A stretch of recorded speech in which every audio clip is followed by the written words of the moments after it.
Berny Tan. I'm an artist and independent curator. Hi, I'm Kiriti. I'm an arts worker. So this show, along the lines of, is a solo exhibition of my work. I've been working with the medium of hand embroidery for about 10 years.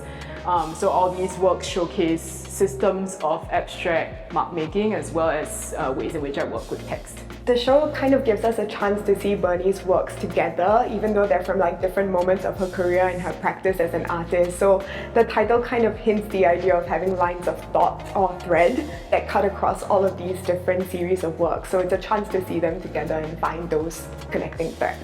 So I think my works are kind of interested in how embroidery is kind of analogous or parallel to the way in which my mind works. So a lot of the gestures of repetition actually are inspired by thought patterns that I have or that I've noticed in myself. But then at the same time, I'm also inspired by things that I read or have come across, or things that I write, or trying to put things into words. So yeah, that's where a lot of kind of how I form the concepts for my work.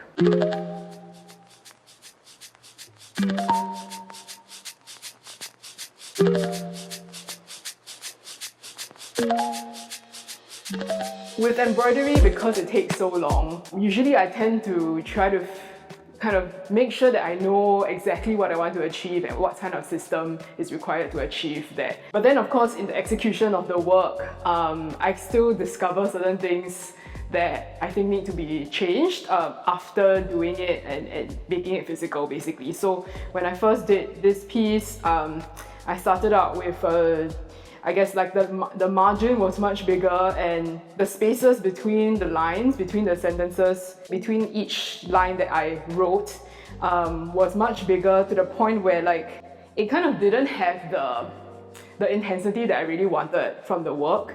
And I mean, I think this work functions well when it feels like I've put in a lot of effort into kind of writing out this text. So yeah, even little things like spacing actually affects, I think, the feel of the work and the way that you receive the text and read the text.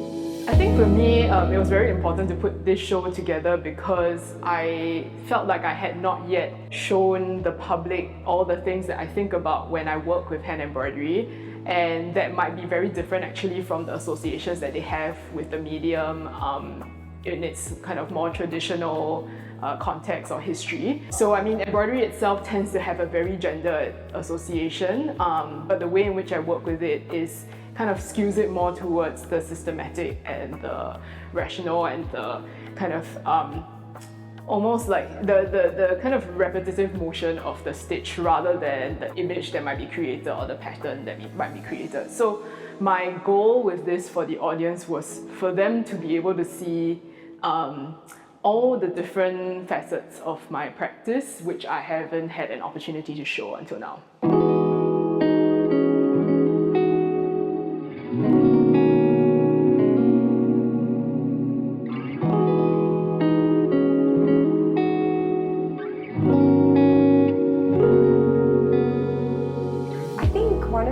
That I hope people take away from this is the value of spending time with an artwork, and to allow it to kind of reveal its secrets or its small nuances to you over time. What I find most interesting about Bernie's work is actually that it challenges you as you're trying to engage with it and come closer to it. Sometimes it's because of the way it's been installed or it's been framed. It kind of makes it tricky to read, or you can't exactly see what's in the work because the text has disappeared or looks a little bit abstract. But the more time you spend with it, maybe if you read around it, if you look at it in different ways from different spots, you get a new understanding of it and maybe find ways to make sense of it for yourself, which I think is extremely rewarding. So I hope people can kind of come and notice that is existing in the works, but also existing in the way we chose to exhibit some of the works, and find their own readings of it.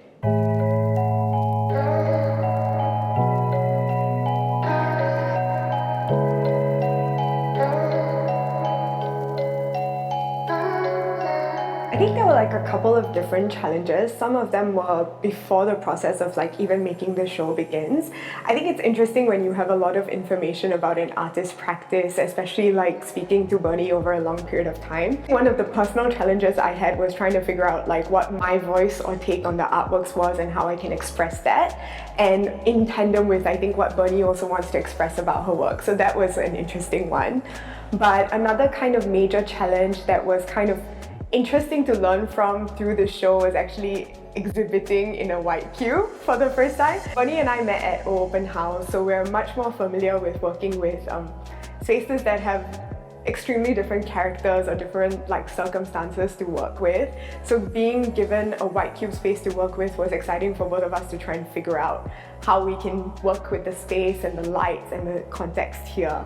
But yeah, you soon learn that lighting is a big challenge, like trying to figure out how you can fill the space enough but not fill it too much, and balancing out all these different things was a unique challenge for the first time. So I think besides all the things that Kiriti mentioned,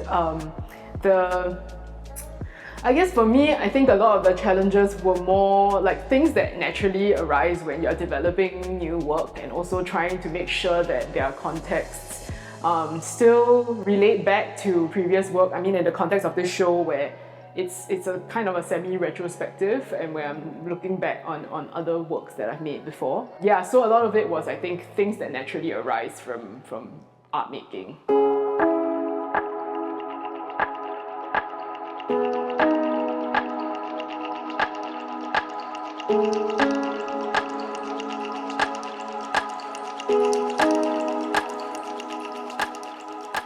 Well, I've been putting together quite a few shows as both an artist and a curator, and I would say like it really is important not just to have the experience of putting a show together, but also like when you visit other shows and other exhibitions, think about how that experience is of going through a show for somebody, for as an audience, and like start being sensitive to all the little things that people do about, you know, placement and writing and how the lights cast shadows and things like that. I mean, I think all these little things you start to pick up from different spaces and different shows, and that's how you figure out exactly what you want from your exhibition. I think just to add to that, the most important thing I feel I saw Bernie do that I would really think a lot of artists would benefit from is spending time in the space and not being afraid to try things out. Like,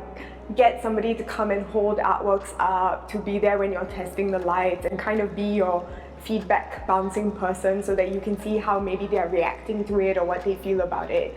Because it's really nice to have actual feedback about the flow of your exhibition or like where you're choosing to put things and see how it works for different people. So it's nice to work with people on that. So for me, because this is basically the first time I've been able to bring together bodies of work within my practice, within my embroidery practice that kind of are from different aspects and perspectives of it. The process of going through that has given me much more to think about that I can build on in future. So what I hope to do is all the little things that I think I discovered again about my medium, I continue to work on in the next phase of my practice. And I think I'm glad that I've come to a point where I don't think I'm bored with embroidery yet, so that I think there's still things that I can like flesh out. As a young curator and arts worker in general, I'm just excited to try out different projects and ideas that I've had for a while but haven't had a chance to like develop or talk to people about in order to manifest into real life. And also just hopefully start writing a little bit more about other art I see in general, and try to learn more about the younger artist practices in Singapore, because that's always fun. Yeah, it's a lot more general, I think.